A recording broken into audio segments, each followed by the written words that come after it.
Morning students, beta today we will start the new unit, that is the kinetic theory of gases, unit 9th.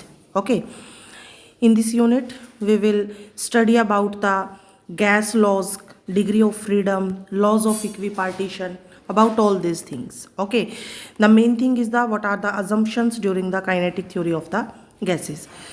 First one is the ideal gas. Ideal gas होती है PV is equals to nRT, which follow all the gas laws like the Boyle's law, Charles law, Graham's law, diffusion law. ठीक है, जो इन सब laws को follow करती है उस गैस को हम बोलते हैं आइडियल गैस. अब आइडियल गैस की कैरेक्टरिस्टिक्स क्या क्या होती है? जो साइज है आइडियल गैस के पार्टिकल्स का वो ऑलमोस्ट जीरो होता है, उनके बीच में कोई फोर्स ऑफ अट्रैक्शन या रिपल्शन नहीं होती है. ठीक है, what is the gas equation? PV is equals to nRT या फिर PV is equals to NKBT. R हमारे पास गैस कॉन्स्टेंट है, KB हमारे पास बोल्ट्जमैन कॉन्स्टेंट है. एक रियल गैस कभी भी आइडियल गैस की इक्वेशन को फॉलो नहीं करती है, बट एक रियल गैस आइडियल गैस हो सकती है कब? At low pressure and the high temperature. Now what are the assumptions of the kinetic theory of gases? क्या क्या अजम्पशंस है हमारी? A gas consists of very large number of fine particles which is perfectly elastic. Elastic का मतलब है कि जो gas के पार्टिकल्स है उनके बीच का जो कोलिजन है वो कैसा होगा? परफेक्टली इलास्टिक कोलिजन होगा, जिसकी वजह से काइनेटिक एनर्जी और जो लीनियर मोमेंटम है पार्टिकल्स का वो क्या रहेगा? कॉन्स्टेंट रहेगा. ठीक है.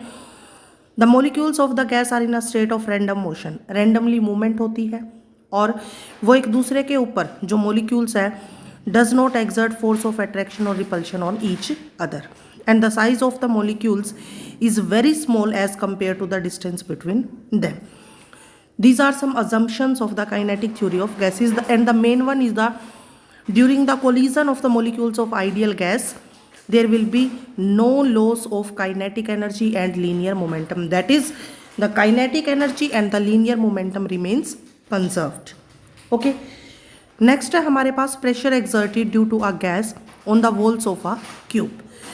हमने एक वॉल क्यूब कंसीडर किया, उसके अंदर हमने गैस के मॉलिक्यूल्स डाल दिए. गैस के मॉलिक्यूल्स डाले तो वो मूवमेंट करने लगेंगे. ठीक है, कुछ पार्टिकल्स एक्स एक्सिस में मूव कर रहे हैं, कुछ वाई एक्सिस में मूव कर रहे हैं और कुछ जेड एक्सिस में मूव कर रहे हैं. ठीक है, जो पार्टिकल्स एक्स एक्सिस में मूव कर रहे हैं उनकी जो वेलोसिटी है Vx, वाई एक्सिस में Vy और जेड एक्सिस में क्या रहेगी? Vz. ठीक है, and they hit the wall of the cube. Cube wall को हिट करेंगे. हिट करने के बाद मतलब कि कोलिजन के बाद इनकी वेलोसिटी क्या हो जाएगी? जैसे एक्स एक्सिस वाले जो पार्टिकल्स है वो नेगेटिव एक्सिस में चले जाए, minus Vx, Vy and Vz. ठीक है, एक्स एक्सिस के अलोंग जो लीनियर मोमेंटम है बिफोर कोलिजन वो क्या है? mvx, और फाइनल मोमेंटम आफ्टर कोलिजन क्या रहेगा? Minus mvx. तो यहाँ से हमारे पास जो टोटल मोमेंटम आएगा क्यूब का वो कितना हो जाएगा? 2mvx के इक्वल हो जाएगा. और फिर जो वॉल्यूम कवर्ड होगा वो कितना होगा? Area into velocity along the x axis into में dt. फिर हमने कंसीडर कर लिया कि जो n है वो नंबर ऑफ मोलिक्यूल्स है पर यूनिट वॉल्यूम. ये पर यूनिट वॉल्यूम बेटा ये नीचे नहीं है, ये वॉल्यूम यहाँ पर है. ठीक है, और जो टोटल नंबर ऑफ पार्टिकल्स है वो कितने हो जाएंगे? n से मल्टीप्लाई कर देंगे यहाँ पे. अब इन n पार्टिकल्स में से कुछ पार्टिकल्स तो कहाँ जा रहे हैं? टुवर्ड्स द वॉल, और कुछ पार्टिकल्स कहाँ जा रहे हैं? Away from the wall.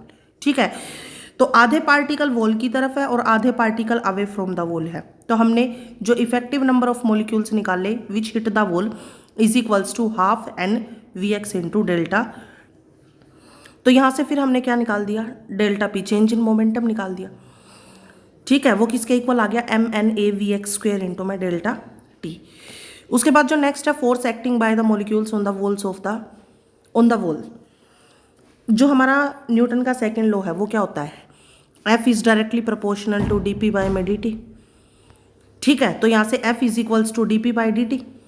तो यहाँ से किसके इक्वल आएगा? dp by dt. Change in momentum किसके इक्वल है? mNAVx स्क्वेयर बाय में डेल्टा टी अपॉन में डेल्टा डी. डेल्टा टी से डेल्टा टी कैंसिल, तो फोर्स कितनी आ गई? mNVx square. उसके बाद हमारे पास है टोटल प्रेशर. प्रेशर किसके इक्वल होता है बेटा? Force per unit area. तो यहाँ से M N V X square A upon में ए से A cancel, M N V X square A. ये जो वी एक्स स्क्वेयर के ऊपर बार है ये रिप्रेजेंट करता है average velocity of the molecules which are moving along the x axis. ठीक है, अब हमने कंसीडर कर लिया कि पार्टिकल्स जो है तीनों एक्सिस में मूव कर रहे हैं, तो हम क्या कर देंगे, उनका ऐड करके उनका एवरेज लेंगे, V X square plus V Y square plus V Z square upon में 3। अब हमने V X square V Y square V Z square को सी के इक्वल रख दिया। ठीक है, तो यहाँ से जो प्रेशर आएगा वो कितना हो जाएगा, प्रेशर कितना हो जाएगा, P is equals to 1/3 mn c square.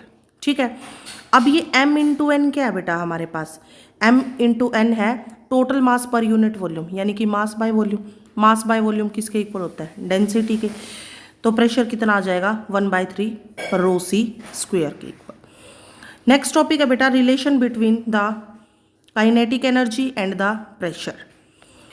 Pressure किसके इक्वल है 1/3 रो सी स्क्वेयर के।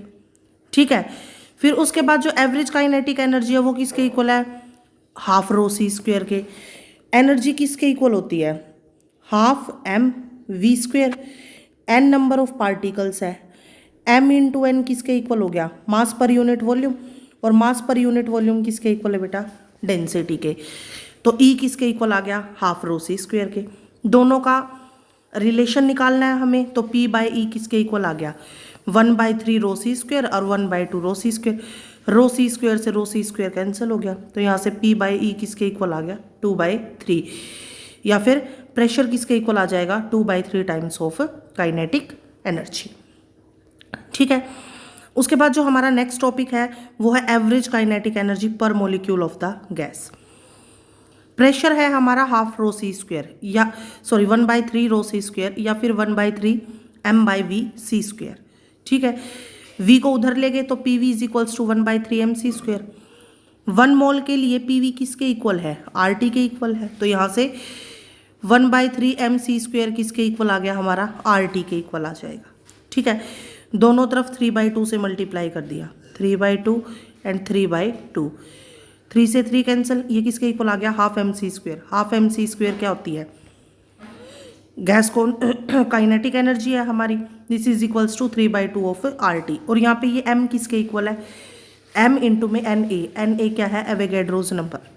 ठीक है, तो average kinetic energy of the molecules कितनी आ गई, half m n a c square, and which is equals to the 3/2 of r T. ठीक है, तो ये m इंटू एन ए को हम नीचे ले जाएंगे इस साइड, तो half M C square 3/2 r by n a into t, और आर बाई एन ए किसके इक्वल होता है, बोल्ट्जमैन कांस्टेंट के इक्वल होता है। तो यहाँ से ये हमारे पास रिलेशन आ गया kinetic energy per molecule of the gas, this is equals to 3/2 kBT के इक्वल। ठीक है, उसके बाद जो नेक्स्ट है बेटा that is the relation between the temperature and the kinetic energy. Half M C square किसके इक्वल है, आर टी के इक्वल होगा, क्योंकि काइनेटिक एनर्जी किसके इक्वल होती है, हाफ एम सी स्क्वेयर के इक्वल होती है। ठीक है, तो यहाँ से हाफ एम सी स्क्वेयर किसके इक्वल है, आर टी, तो यहाँ से सी स्क्वेयर किसके डायरेक्टली प्रोपोर्शनल होगा, टी के, तो सी किसके डायरेक्टली प्रोपोर्शनल है, स्क्वायर रूट ऑफ टी। ठीक है, today we will do up to here बेटा, in the next video we will continue with the gas laws. Okay, thank you and have a nice